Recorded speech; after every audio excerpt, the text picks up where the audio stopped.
নমস্কাৰ। Director of elementary এডুকেশ্যনৰ ৪৫০০ LPUP শিক্ষক পদৰ যি আমাৰ ডকুমেণ্ট ভেৰিফিকেশ্যন প্ৰক্ৰিয়া চলি আছে, ইতিমধ্যে আমাৰ ডকুমেণ্ট ভেৰিফিকেশ্যনৰ শেষৰ পৰ্যায় পাইছেহি। এইখিনি পষ্টৰ যিহেতু আপোনালোকৰ ফেব্ৰুৱাৰী মাহৰ ভিতৰতে নিযুক্তি প্ৰক্ৰিয়া সম্পন্ন কৰিব, এপইণ্টমেণ্ট লেটাৰ প্ৰদান কৰিব, আৰু এইখিনিৰ কাম এতিয়া আপোনালোকৰ শেষৰ ফালে আমাৰ যি ভেৰিফিকেশ্যনৰ শেষৰ পৰ্যায় পাইছেহি।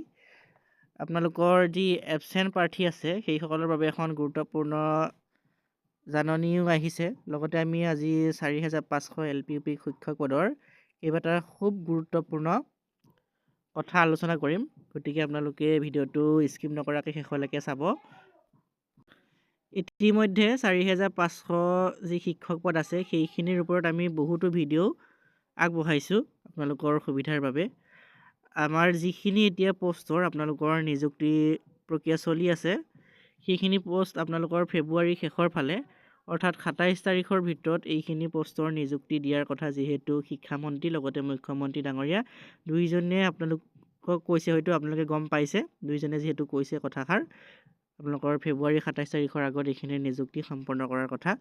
আৰু সেই হিচাপতে আমাৰ কামখিনি খুব তীব্ৰ গতিত আগবাঢ়ি আছে। আপোনালোকৰ যিটো হিচাপত আমাৰ কামখিনি আগবাঢ়ি আছে, আপোনালোকৰ ফেব্ৰুৱাৰী মাহৰ ভিতৰতে যে এইখিনি পষ্টৰ নিযুক্তি সম্পন্ন হ'ব, সেইটো আপোনালোকৰ কনফাৰ্ম হৈ পৰিছে।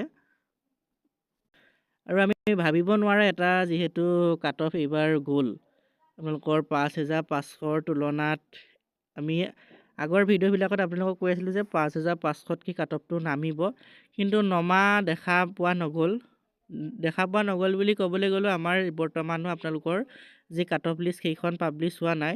আপোনালোকৰ কমেণ্টৰ ভিত্তিতহে আমি কৈছোঁ। আপোনালোক বহুতে কৈ আছে আমাৰ তেওঁলোকে হয়তো শুদ্ধ আৰু সত্য তথ্যই দিছে। বহুতৰে 62, 63 নম্বৰ থকাৰ পিছতো 63 তেনেকুৱা নম্বৰ থকাৰ পিছতো হয়তো কাৰোবাৰ 65ও আছে, তেনেকুৱাৰো আমি কমেণ্ট পাইছোঁ।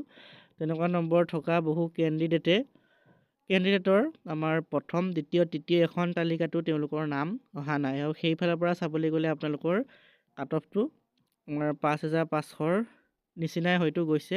আমাৰ যেতিয়া কাট অফৰ লিষ্ট আহিব আপোনালোকে গম পাব কাট অফ কিমান গৈছে। যিহেতু পোষ্ট অনুযায়ী আমাৰ কেণ্ডিডেট মতা হ'ল, আপোনালোকৰ প্ৰাৰ্থী পোষ্ট অনুযায়ী মতা হ'ল।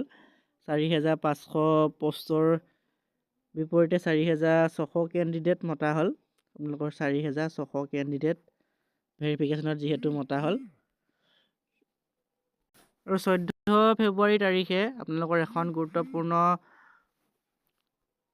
নটিচ আহিলে, আপোনালোকে হয়তো গম পাইছে। ১৪ ফেব্ৰুৱাৰী তাৰিখে এখন গুৰুত্বপূৰ্ণ আমাৰ যিসকল এবচেণ্ট আছিলে, ইতিমধ্যে আমাৰ প্ৰথম পৰ্যায়ৰ যিখন ভেৰিফিকেশ্যন লিষ্ট আহিলে আৰু দ্বিতীয় পৰ্যায়ৰ যিখন ভেৰিফিকেশ্যন লিষ্ট আহিলে, এই আমাৰ যি প্ৰথম আৰু দ্বিতীয় লিষ্টখনৰ ভেৰিফিকেশ্যন হৈ গ'ল, তাত যোনসকল কেণ্ডিডেট অনুপস্থিত আছিল সেইসকলক আপোনালোকৰ ৩ ফেব্ৰুৱাৰী তাৰিখে সেইসকলৰ ভেৰিফিকেশ্যন হৈ গ'ল, পুনৰ ভেৰিফিকেশ্যন হৈ গ'ল। যিখিনি কেণ্ডিডেটে নিজৰ অসুবিধা বা ব্যক্তিগত কাৰণত তেওঁলোকে ভেৰিফিকেশ্যন কৰিব নোৱাৰিলে, তেওঁলোকৰ ভেৰিফিকেশ্যন হৈ গ'ল।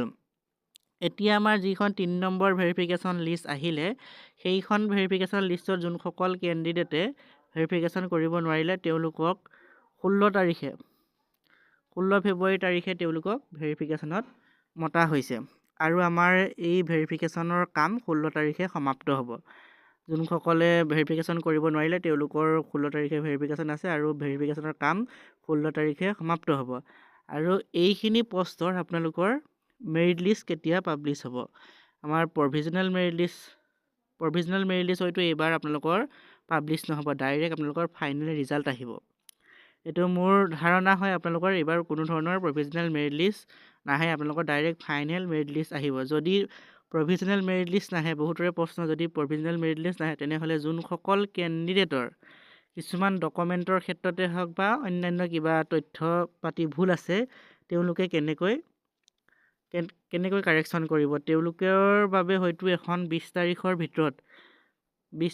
ভিতৰত হয়তো তেওঁলোকৰ বাবে এখন নটিচ আহিব বা নটিফিকেশ্যন বা এখন লিষ্ট ওলাব, যোনসকল কেণ্ডিডেটৰ ডকুমেণ্টৰ ক্ষেত্ৰত ভুল আছে তেওঁলোকৰ হয়তো ২০ তাৰিখৰ ভিতৰত এখন নটিফিকেশ্যন বা এখন লিষ্ট আহিব। সেইখন লিষ্টৰ হিচাপত তেওঁলোকৰ ভেৰিফিকেশ্যন পুনৰ হ'ব আৰু ফাইনেল লিষ্ট আপোনালোকৰ ফাইনেল লিষ্ট হিচাপত হয়তো এবাৰ নাহিব, আপোনালোকৰ ডাইৰেক্ট ৰিজাল্ট হিচাপত আমাৰ আহিব 25 তাৰিখৰ ভিতৰত আপোনালোকে ফাইনেল ৰিজাল্টটো পাই যাব।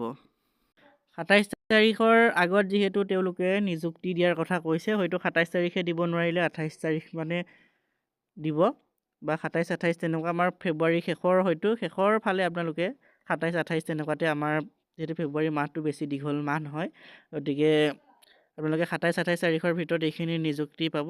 ইলেকশ্যনৰ আগতে মুঠতে আপোনালোকে এইখিনিৰ নিযুক্তি পাই যাব। যদি নিৰ্বাচনী অধিসূচনা আমাৰ যি নিৰ্বাচনী আয়োগ গঠন যদি নহয়, তেনেহ'লে হয়তো মাৰ্চৰ 2-1 তাৰিখৰ ভিতৰতো হয়তো আপোনালোকে এইখিনিৰ এপইণ্টমেণ্ট পাব পাৰে। যদিহে নিৰ্বাচনী আয়োগ আমাৰ অলপ পিছুৱাই যায়, তেনেহ'লে আপোনালোকে পাই যাব। আপোনালোকৰ হয়তো মাৰ্চ মাহো পাবগৈ পাৰে।